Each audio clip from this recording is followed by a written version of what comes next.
So I'm just getting ready for bed. Just crawled into bed and my room is nice and cool. My teeth are nice and clean. And so am I. And I wanted to share with you some beautiful facts. Some of the most interesting, most amazing, inspiring, awful, maybe terrifying, maybe consoling facts about the universe that we live in. It's immense, perhaps infinitely so, and we only see a small portion. The part of it that light has been able to so far traverse. But I know you, just like me, are inspired and amazed. And let's just zone out and let's put aside any worries of the day tonight. And let's just drift into the cosmos of our mind as we think about the celestial phenomena out there.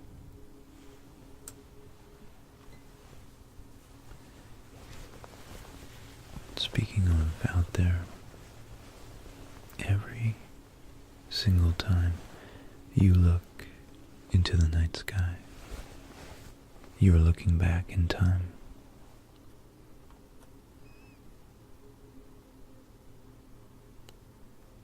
The nearest star to us is four light years away. So that's 4 years into the past. Most of the universe is over 2 million years old for us.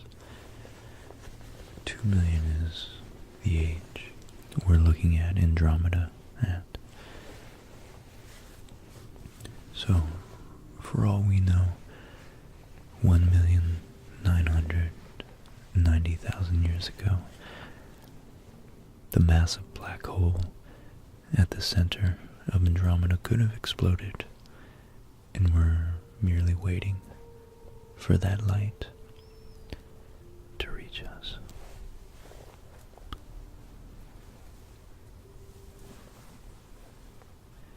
And in fact, using the miracle of science, the really atypical invention of science 500-600 years ago, we're able to look through the Hubble telescope billions, not just millions, but billions of years into the past. And if we look far enough back,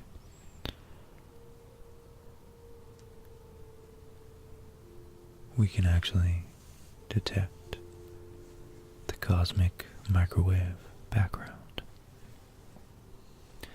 After the Big Bang, the universe was unimaginably hot. So hot that protons, individual protons and neutrons that make up the nuclei of atoms, hadn't even cooled and coalesced.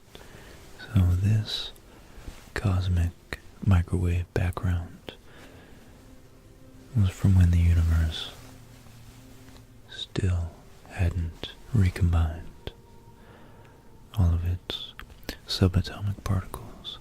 It was actually a hot plasma, a white, dense, hot plasma. This plasma was filled with a uniform glow. was like a white hot fog. And as the universe expanded, both the plasma and the radiation filling it grew colder.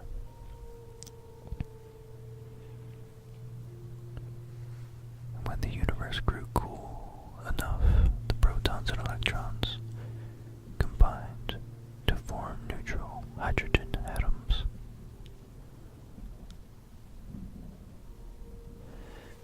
But unlike the uncombined protons and electrons, these newly conceived atoms could not absorb the thermal radiation, and so the universe became transparent instead of an opaque fog.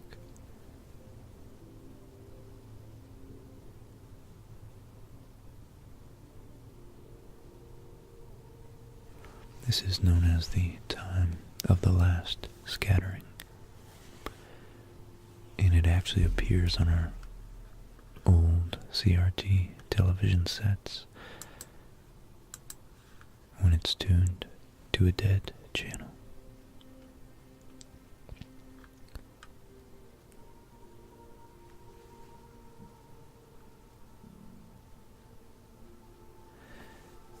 Another interesting thing is astronomers have actually discovered the largest known diamond in our galaxy. It's a massive lump of crystallized diamond called BPM 37093. They named it Lucy after the Beatles song Lucy in the Sky with Diamonds. It's found 50 light years away in the constellation Centaurus. It's about 25,000 miles across.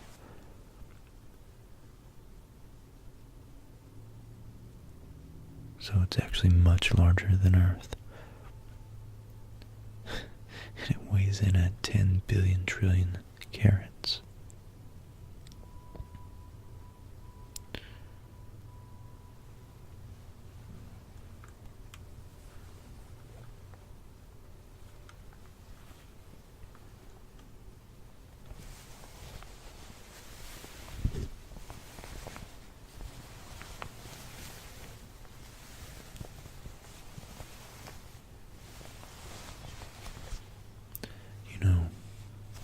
We spin, electrons spin, quarks spin, the sun spins, the entire solar system itself rotates around the galaxy that is spinning. But the fastest, the absolute fastest thing in the universe that spins are neutron stars. And pulsars are actually a particular type of neutron star that emits a beam of radiation which can be observed as a pulse of light as the star spins. For a long time, astronomers thought that these were actually artificial beacons, lighthouse, signposts, navigational beacons for transgalactic or interstellar aliens to organize their bearings around. But as we've begun to observe a little more in depth, we've realized that these are naturally occurring phenomena, but nonetheless, even some of our satellites orient themselves in space using these very ostentatious physical celestial phenomena.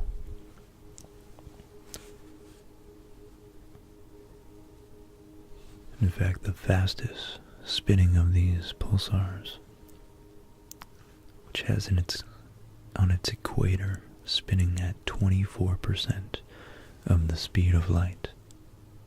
God, that translates to 70,000 kilometers per second.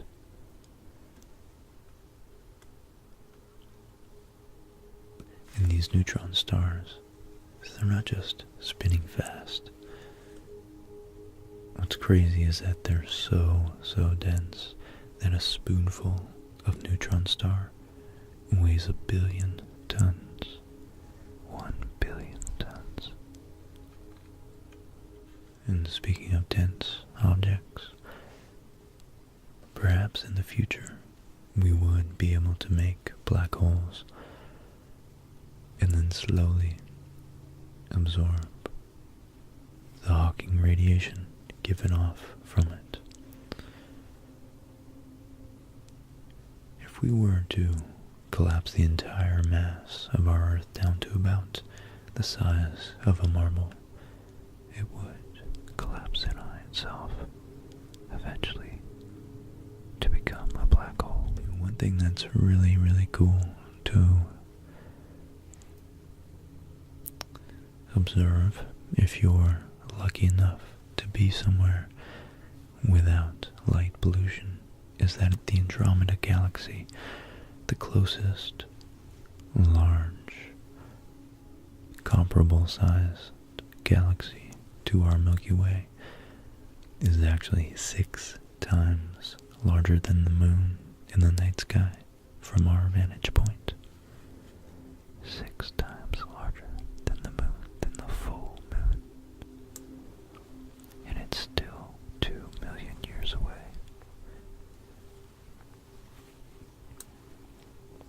And what are galaxies but matter formed in the local pockets of really, really, really dense gravitational fields we call stars. And when these stars explode, after they've been fusing atoms for billions of years, many times those regurgitating, those compellingly large explosions, they spark, they initiate the collapse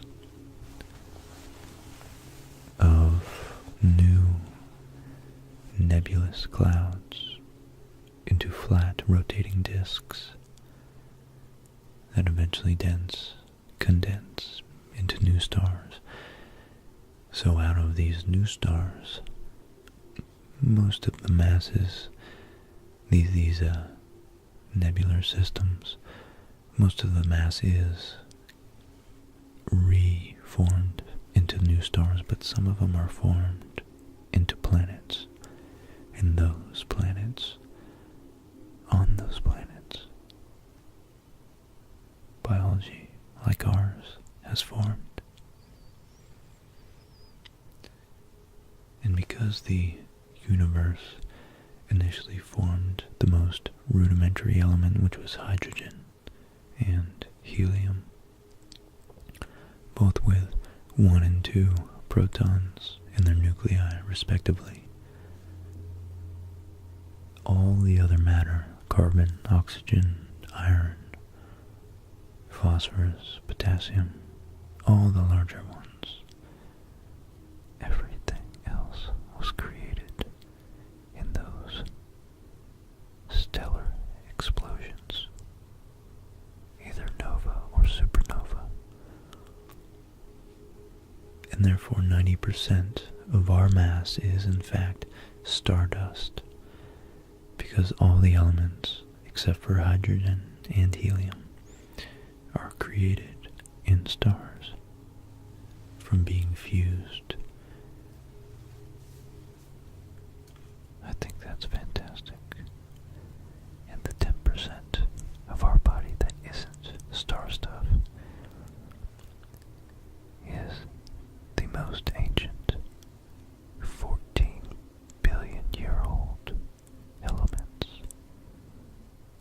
that were first coalesced after the universe cooled enough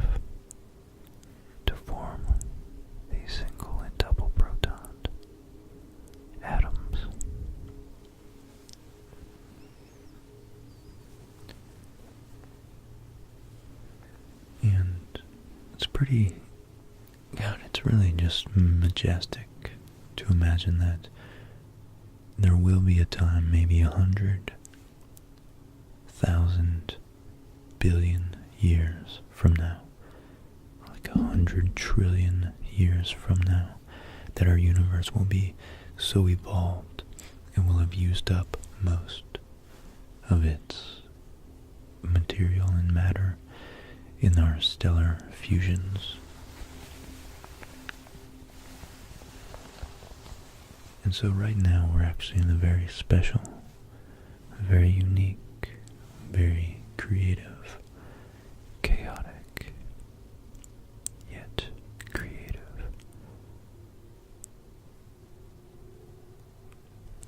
point of the universe.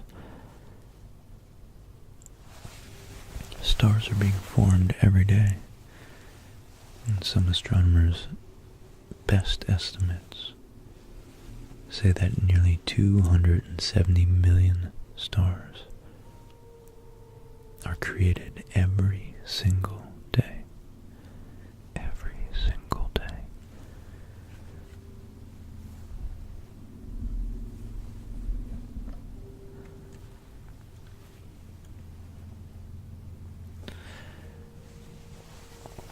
And that's why there's so many stars in our Milky Way.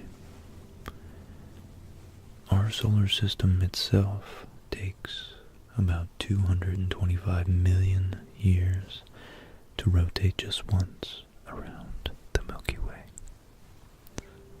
In fact, the last time Earth was in its current position, dinosaurs were just beginning to roam Earth.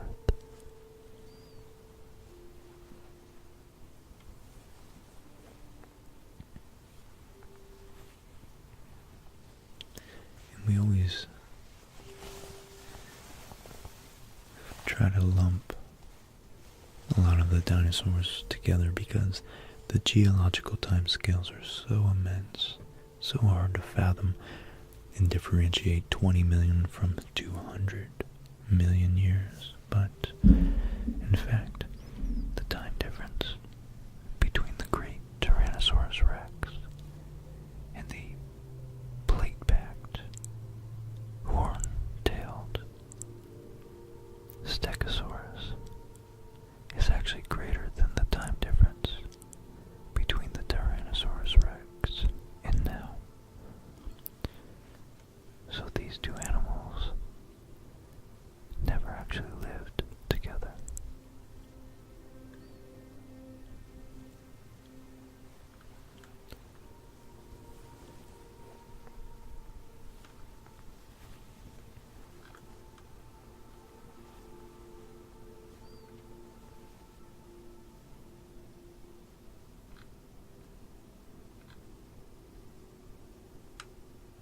I think just the sheer immensity and mysteriousness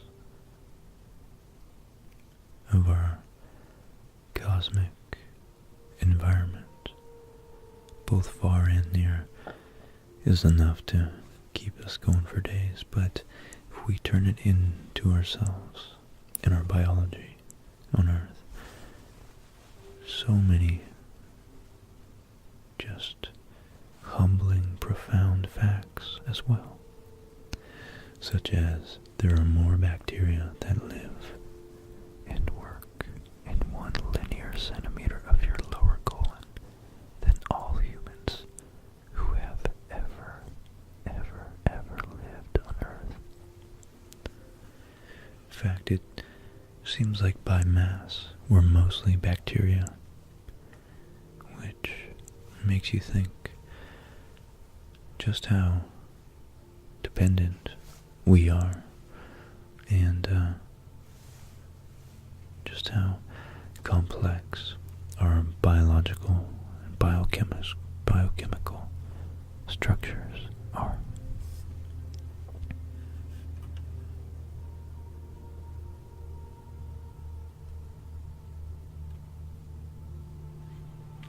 Some scientists have discovered or have tried to perceive what it would be like and how space-time would be warped from being right near a black hole.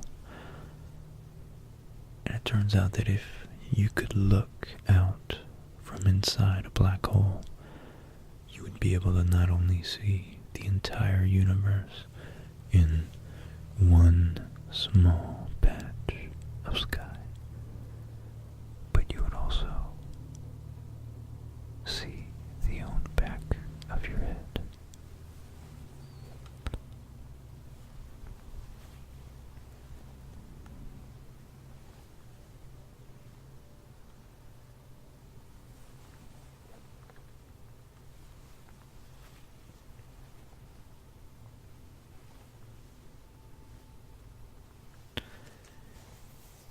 You know, another interesting thing about our Earth is that its rotation is slowing at a rate approximately 17 milliseconds a century.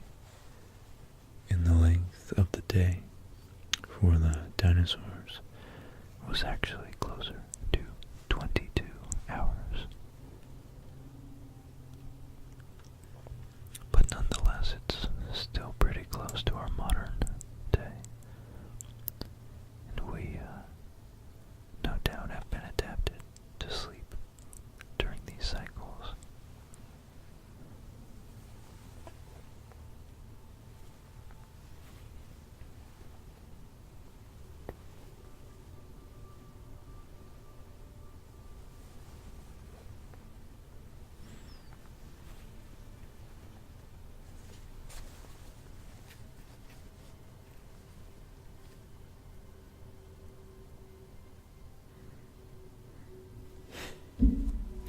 Here's a fact. A funny fact about time.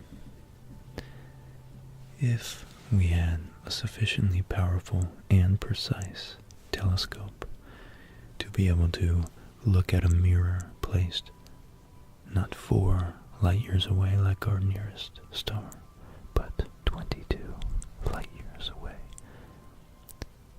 we would be able to watch the Apollo landings on the moon in real time next year.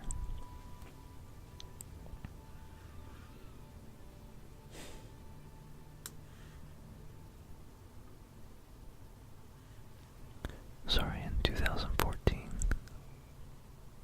That would have been 44 years after the 1969 moon landing.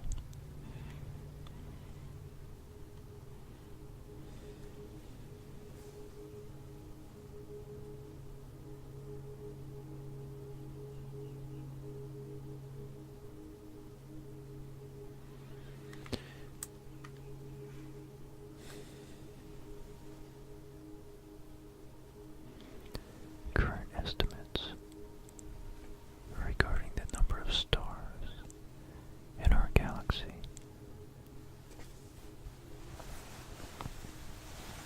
are up to 4 billion stars and up to 50 billion planets. So if even 1% of those are in the Goldilocks zone, there's possibly over 500 million planets. 500 million planets in our galaxy alone capable of supporting life.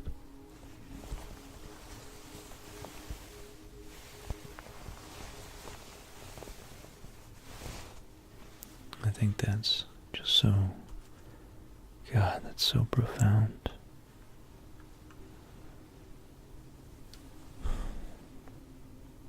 Wow.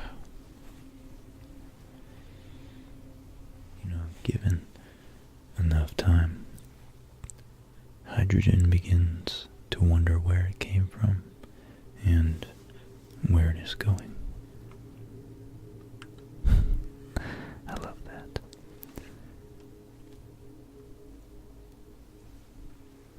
If you really want a large perspective on yourself, you're currently on a 4.5 billion-year-old spaceship. A self-sufficient, organic, complex spaceship.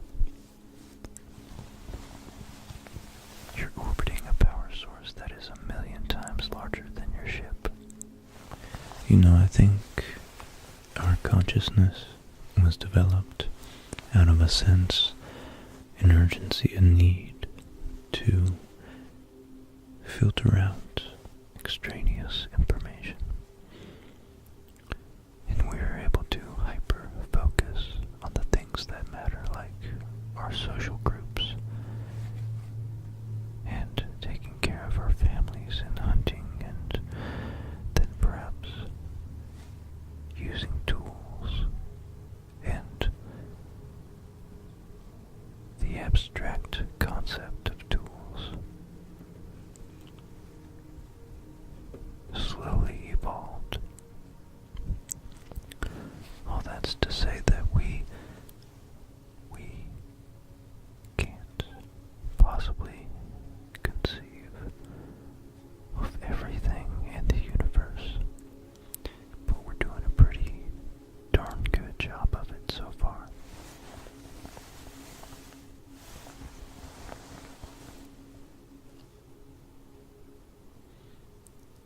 And I think the fact that there are 170 billion galaxies in the observable universe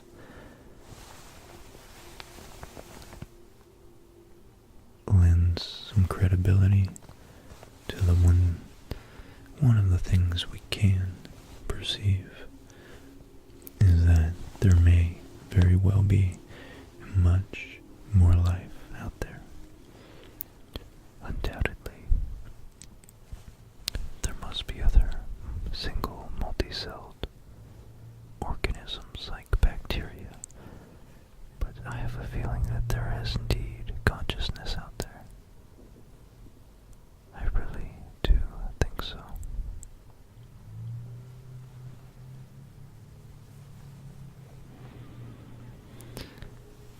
Because the universe, as entropic as it is, gravity is counteracting the entropy and coalescing matter, joining it together. And there's very interesting things like our brains that have evolved, and they've evolved to such an extent that they're able to think about how they've evolved. And in fact, the human brain is the most complex object in the known universe, with 100 billion neurons. And between those 100 billion neurons, there is a quadrillion connections. And we still know very little about this organic supercomputer and how it operates. But we do know the human brain is the most complicated thing we've ever discovered. It gives us the power to form language and culture and consciousness and the idea of self and the ability to learn, sleep, dream about what we've learned. And during our dreams, it automatically, I suppose with the help of some of our subliminal conscious actions and decisions we make in dreams, helps us filter out and sift through and sort and organize the day's events to retain all the valuable lessons learned and information gained, and discard all the trivial, superfluous nonsense that we don't need tomorrow. And we even have an inbuilt model of gravity, which is pretty useful.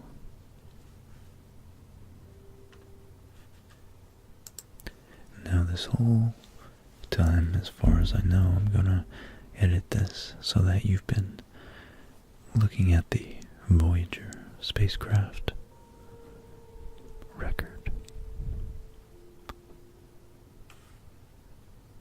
In the Voyager spacecraft, well, there's actually two. And NASA engineers actually considered more than 10,000 possible trajectories for these spacecraft, because this is our first attempt to reach out into the unknown and try our best to put our best foot forward and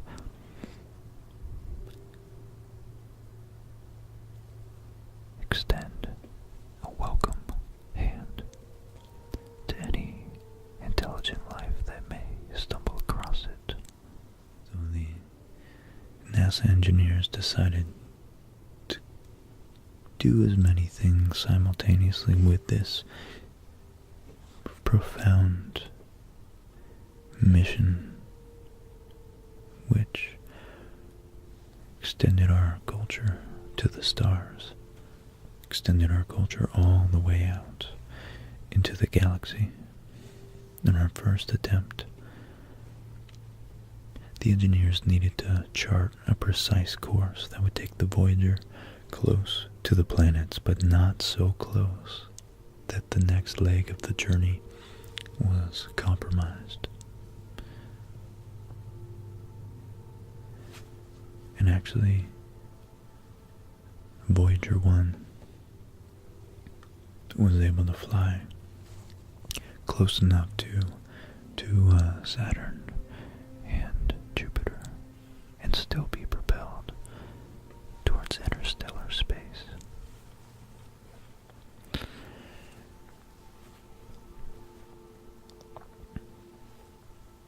Now, in order to offer a sense of Earth's culture to any spacefarers, we at NASA included a 12-inch gold-plated audiovisual disc on the craft, dubbed the Golden Record. This disc contains a variety of content that was chosen by a committee chaired the late Carl Sagan. The disc includes photos and drawings, spoken greetings in many languages, and music, and other natural Earth sounds. For the convenience of any alien life form that discover the golden disc, NASA included a cartridge and needle for playback. However, the extraterrestrials will first have to figure out how to build a record player and a speaker. Including that technology would have added too much weight and bulk. So Andrew Ian, Carl Sagan's spouse, recalled that telling humanity's story was a sacred undertaking. She and Carl Sagan, in their group of, as she calls them, half a dozen very flawed human beings, had taken it upon themselves to represent humanity as a culture and as an aesthetic, to explain to anything that might be out there who and what we're all about. They arrived at the idea during a meeting of the American Astronomical Society in January of 1977. The Voyager probes would launch in late August, so representing the entirety of human achievement in a single recording would have had to be done quickly. So the group, as humans are wont to do, divided the labor. John Lomberg was in charge of assembling pictures of Earth. Timothy Ferris selected the music and Andrewian, the project's creative director, and later the co-writer of Cosmos, of course, oversaw the record's Sounds of Earth. Linda Salzman collected greetings from people around the world, and Sagan himself served as the liaison between them and NASA. The team set about researching, talking to historians and artists and ethnomusicologists. They reached out to political groups, documentarians. They recorded humans speaking, and among them, in perhaps the record's most iconic track, Sagan's young son sang, "Greetings from the children of planet Earth." Greetings from the children of planet Earth. The result was a time capsule that was, and still is, somewhere out there in space, much more suggestive than summative. Humanity's cosmic mixtape.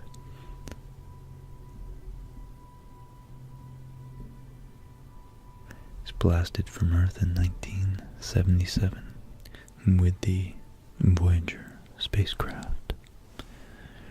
The record shares the tweetings of birds, the calls of humpback whales, and the hootings of chimpanzees. It includes Salzman's work spoken. It includes Salzman's work, spoken greetings of Earthlings rendered in 55 languages, starting with the Akkadian, spoken in Sumer about 6,000 years ago, and culminating with Wu, a modern Chinese dialect. And there's 90 minutes of music, including classical tunes from cultures around the globe.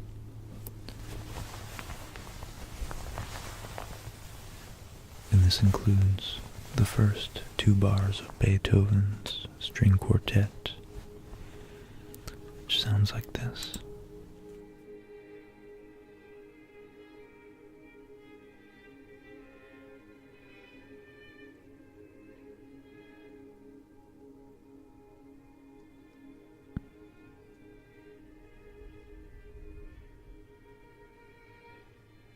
First 2 bars of Beethoven's string quartet number 13 in B flat.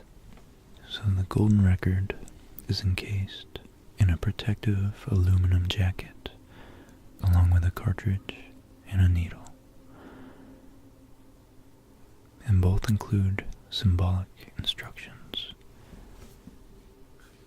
explaining the origin of the spacecraft and indicate how the record should be played. And ideally, the record is played at 16 2/3 revolutions per minute. The logic of all this is simple. It will be tens of thousands of years, if ever, before either Voyager can make a close approach to any planetary system that lies beyond our own. The spacecraft, as Carl Sagan puts it, will be encountered in the record player only if there are advanced spacefaring civilizations in interstellar space. So on the round circle, you can see it's actually binary code defining the proper speed. 3.6 seconds per rotation to turn the record. Each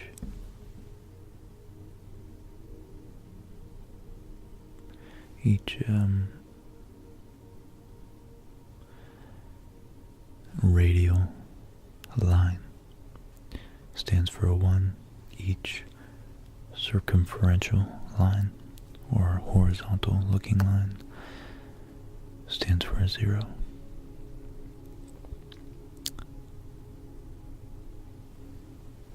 And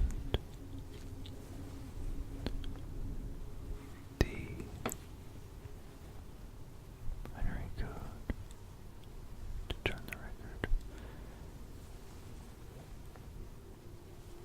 And the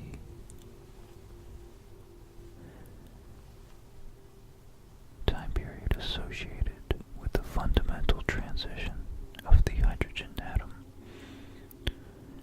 is 0.70 times 10 to the negative 9th seconds is expressed. And there we can see the outline of the stylus to play the record as well. And just to be clear, they included an elevation view of the cartridge, a kind of profile view. And then, speaking of pulsars, as we did earlier, they actually used 14 different pulsars of known directions to triangulate, or whatever the word for 14 directions of alignment would be, our sun from them.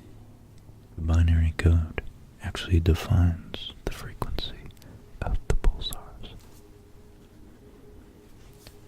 And then on the right, or the part I'm looking at, the one that looks more like a heartbeat diagram, whatever, the cardiac graph, is the general appearance of waveform of video signals found on the recording. And the binary code tells of the time scan, about 8 milliseconds. And the triangular sawtooth waveform is the scan triggering. Then the video image in the top rectangle with a little bit of lines at the left and a smaller amount at the right is the video image frame showing direction of scan. In binary code indicates time of each scan sweep, 512 vertical lines per complete picture. And if properly decoded, the first image will appear as a circle. And then lastly, in the little barbell at the bottom, 2 circles connected by a line, is the diagram that illustrates the 2 lowest states of the hydrogen atom. The vertical lines with the dots indicates the spin moments of the proton and electron. The transition time from one state to the other provides the fundamental clock reference used in all the cover diagrams and decoded pictures. So that's just really very cool, very simple, pretty quite brilliant actually, that they knew they could stick with a constant. Something that's a constant across the entire universe, or at least that we have observed would be a constant in our galaxy. The fundamental time it takes for the hydrogen atom to transition from one electron configuration to the next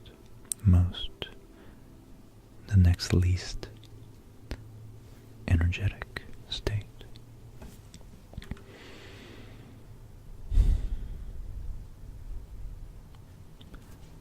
So the golden record carries more than English words. They carry our culture, and they carry the transcendent aspects of human existence. The art, the beauty, the ache, the joy.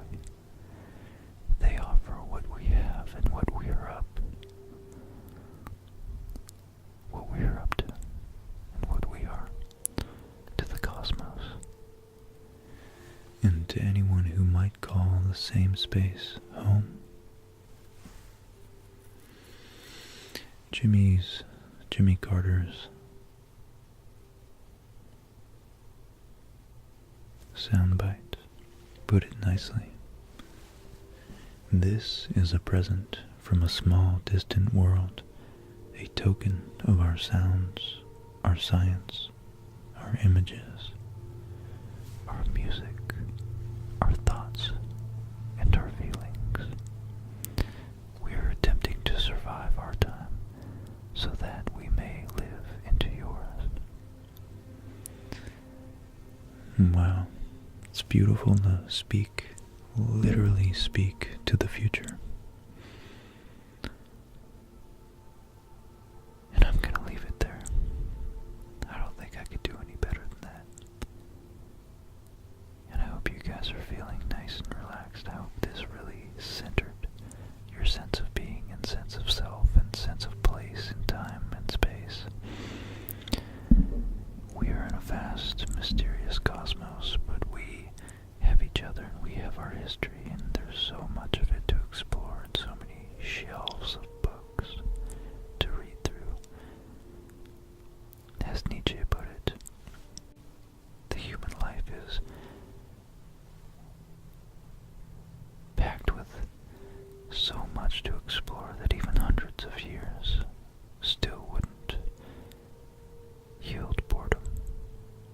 And I think that's true. I think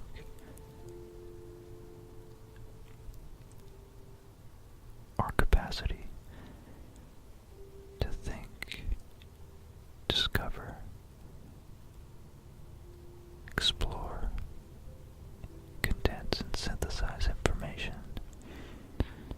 into what we already know.